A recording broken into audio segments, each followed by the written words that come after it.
E aí, já pensou em ganhar muito dinheiro com um canal de corte igual esse daqui que você está assistindo? No primeiro link da descrição temos um aulão para você que quer começar um canal de cortes e faturar muito aqui na internet. Também teremos planilhas que irão te ajudar na hora de organizar a produção do seu canal. Tá esperando o quê?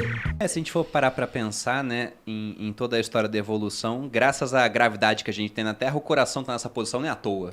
É para conseguir bombear o sangue da maneira que tem que ser feito. Então, de repente, você não tem gravidade, o sistema circulatório começa a ficar diferente, densidade óssea é diferente. E aí, até uma coisa que vem na minha cabeça, aquelas representações que o pessoal faz de alienígenas, que eles são mais fininhos, eles levam em conta isso? Uma densidade óssea que é diferente? Já viram? Faria sentido? Você vê, se você pensar, o nosso corpo foi desenvolvido aqui nesse planeta e ele tem essa forma. Assim como toda a vida no planeta, isso devido às condições do planeta também, sim. Ao longo do tempo, na evolução, elas foram criando essas criaturas dessa forma.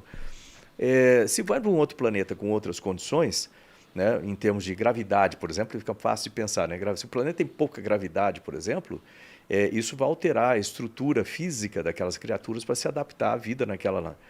Ou se tiver muita gravidade, um planeta grande, certamente vai ficar mais robustas para aguentar aquilo lá e assim por diante.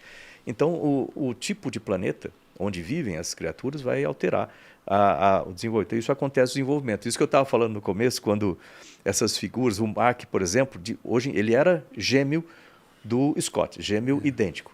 Por que estou falando era? Porque o Scott, no tempo que ele ficou lá no espaço, praticamente um ano, mudou. Isso eu não consigo nem começar a explicar como é que funciona essa parte de DNA, que isso tem um especialista para isso, mas mudou algo no DNA dele. No DNA dele? No DNA dele. Eu não sabia nem que era possível isso aí. Né? Mas não ou seja, porque ele foi para... nas condições da Terra não seria possível. Se você ver, se você for analisar, não são mais gêmeos. Né? Então, a gente teria uma nova raça de seres humanos em pouquíssimo tempo, se a gente começasse a explorar de fato o espaço. Com certeza. E aí tem duas coisas que... Agora eu vou explorar uma parte que... como a gente está vendo ciência muito lá para frente, tecnologia muito para frente, parece um pouco pseudociência, mas certas possibilidades, tanto em alteração genética do corpo humano, que a gente vê pela forma natural ou por alguma forma induzida. Tem até um filme que fala sobre isso, o Titã, né? Induzida.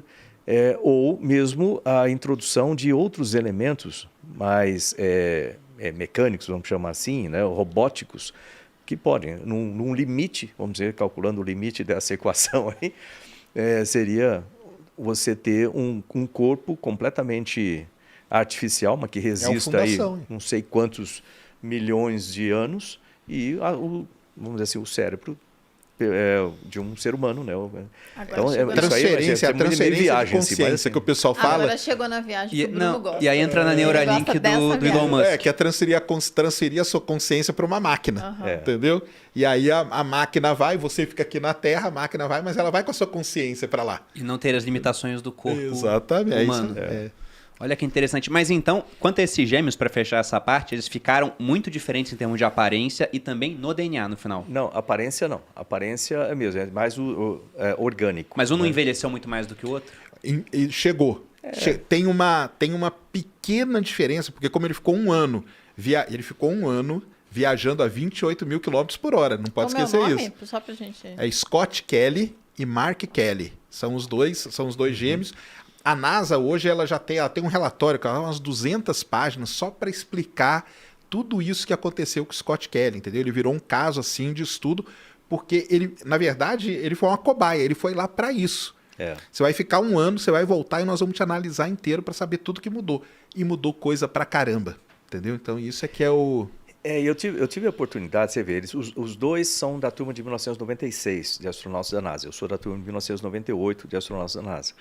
E eu já tinha trabalhado com eles antes, porque os dois são pilotos de testes também, são na Marinha Americana. O Mark já tinha vindo ao Brasil antes de ser astronauta, lá em 1994, 95. Ele veio para cá, eu era piloto de testes, né, da Força Aérea lá em São José dos Campos, e eu era o piloto que voou com ele aqui todos os voos nos aviões aqui do Brasil. Eu voei lá também na Marinha Americana, né, na Escola de Pilotos de Testes da Marinha Americana. Então eu já tinha essa relação antes. Aí de repente eu fiquei sabendo que ele tinha ido para a NASA, né? E nesse ponto eu já estava lá em Monterey, na Califórnia, fazendo mestrado, doutorado lá. E aí logo depois em 98, eu fui para lá também e reencontrei os dois lá, né? Então, é uma relação muito interessante, mas e você vê que, como todo gêmeo, eles têm uma personalidade diferente. Embora fossem muito parecidos, é fácil de reconhecer um do outro em termos de comportamento. Agora, depois do voo do Scott, eu não cheguei a conversar com ele mais, mas essas coisas alteram a pessoa a nível orgânico, a nível emocional também. Então, tem muitas coisas a serem consideradas numa viagem de longa duração. O ser humano, ele vive, né, em social, né? A gente está aqui, de repente você fica restrito de uma série de coisas que tem que se pensar. Isso tem um efeito, que eu nunca lembro o nome, efeito de você não ver, porque você está vendo a Terra aqui, ótimo, você está vendo a sua casa aqui. De repente você vê a Terra como uma estrela lá, é uma situação diferente, psicologicamente falando. Então é interessante que, como o voo espacial, ele tem todas essas facetas, né, diferentes por causa da nossa fragilidade e por causa de toda a beleza que tem também no corpo humano, no ser humano como um todo, né?